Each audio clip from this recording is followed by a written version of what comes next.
Komisi 11 DPR RI dalam melaksanakan tugas dan wewenangnya memiliki beberapa mitra kerja, di antaranya adalah Bank Indonesia dan Otoritas Jasa Keuangan atau OJK. Khusus terhadap Bank Indonesia dan OJK, Komisi 11 memiliki kewenangan tambahan, yaitu mewakili DPR memberikan persetujuan terhadap rencana anggaran masing-masing lembaga tersebut setiap tahunnya. Jadi ada anggaran untuk lembaga ini, untuk BI, kemudian juga untuk OJK.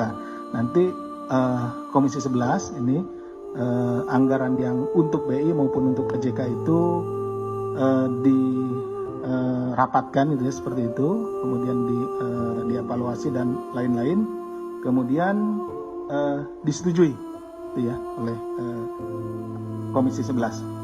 Sebelum memberikan persetujuan dimaksud, Komisi 11 DPR RI terlebih dahulu membentuk panitia kerja. Tadi kan ada panjanya seperti itu, yang di dalamnya termasuk Saudara HG dan Saudara ST untuk membahas pendapatan dan pengeluaran rencana anggaran yang diajukan oleh BI dan OJK.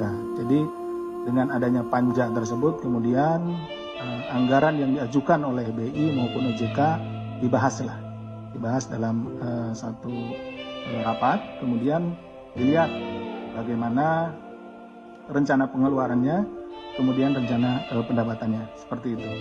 Setelah rapat kerja Komisi 11 DPR RI bersama pimpinan BI dan OJK pada bulan November di setiap tahunnya, ya. November di setiap tahunnya. Jadi dalam hal ini tahun 2020, 2021, dan 2022 Panja melaksanakan rapat tertutup. Jadi yang ada hanya BI, OJK, kemudian dengan Panja.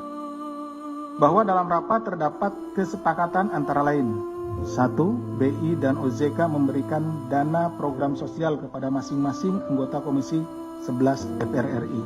Ini sejalan dengan apa yang disampaikan oleh Saudara S. Saya membacanya juga waktu itu di media yang rekan-rekan sekalian tulis. Pada saat Saudara S ini selesai diminta keterangan, menyampaikan bahwa seluruh anggota Komisi 11 menerima dana bantuan. Ini Saudara S bilang begitu ya. Saya hanya mengutip dari yang Saudara S sampaikan. Saya ulangi, BI dan OJK memberikan dana program sosial kepada masing-masing anggota Komisi 11 DPR RI dengan alokasi kuota untuk BI sekitar 10 kegiatan per tahun dan OJK sekitar 18-24 kegiatan per tahun.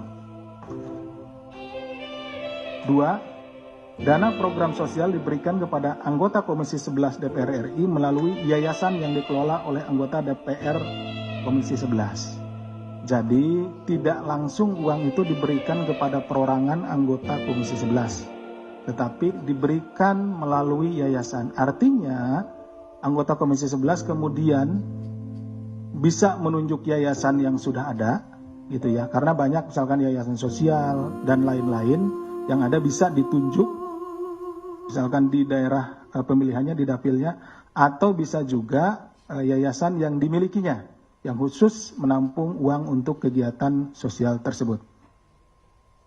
Teknis pelaksanaan penyaluran dana bantuan sosial dibahas lebih lanjut oleh tenaga ahli. Jadi masing-masing anggota DPR RI ini, Komisi 11, memiliki tenaga ahli. Nanti teknisnya, tenaga ahli inilah yang akan mengaturnya atau membahasnya gitu ya.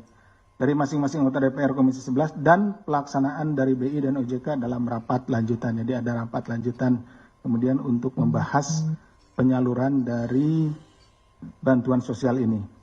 Dalam rapat lanjutan dilakukan pembahasan diantaranya jumlah yayasan, yayasannya berapa yang nanti diajukan begitu, kemudian teknis pengajuan proposalnya seperti apa, teknis pencairan uangnya seperti apa, jumlah dokumen atau laporan pertanggungjawaban LPJ-nya. Jadi kegiatan ini setelah uangnya diberikan melalui yayasan tentunya nanti akan diimplementasikan sesuai dengan peruntukannya. Seandainya dana bantuan sosial ini untuk rutilahu, ya harus dibuat rutilahu seperti itu. Nah, kemudian diminta pertanggungjawabannya atau LPJ-nya.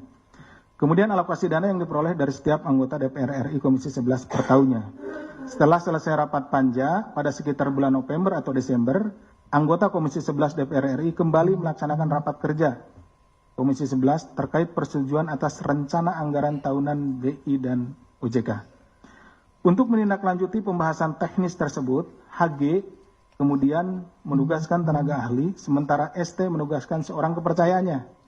Nah, kalau tadi ada yang ditugaskannya tenaga ahlinya, yang ST itu kepercayaannya. Untuk membuat dan mengajukan proposal permohonan bantuan dana sosial kepada BI dan OJK melalui 4 yayasan yang dikelola oleh Rumah Aspirasi HG dan 8 yayasan yang dikelola oleh Rumah Aspirasi ST. Jadi ini beda-beda. Kalau HG itu menggunakan 4 yayasan, kalau ST menggunakan 8 yayasan. Seperti itu ya. Selain kepada BI dan OJK, tersangka HG dan ST juga diduga mengajukan proposal permohonan bantuan dana sosial kepada mitra kerja Komisi 11 DPR lainnya melalui yayasan-yayasan yang dikelolanya. Bahwa pada periode tahun 2021 sampai dengan 2023, yayasan-yayasan dikelola oleh HG dan ST telah menerima uang dari mitra kerja Komisi 11 DPR RI, namun tidak melaksanakan kegiatan sosial sebagaimana dipersyaratkan dalam proposal permohonan bantuan dana sosial. Artinya, bukan tidak ada sama sekali ya, di rekan-rekan ini ada kegiatan-kegiatan yang dilakukan tetapi tidak keseluruhan. Seperti sering saya contohkan, dana sosial untuk rutilahu 10 rumah. Ya. Nanti yang dipergunakan hanya 2 rumah, kemudian dipotret sana sini gitu ya. Kemudian dibuat pertanggungjawaban untuk 10 rumah. Sehingga kelihatan di pertanggungjawabannya 10 rumah, padahal yang dibuat hanya 2 rumah. Jadi dana yang untuk 8 rumahnya lagi itu yang digunakan untuk kepentingan pribadinya.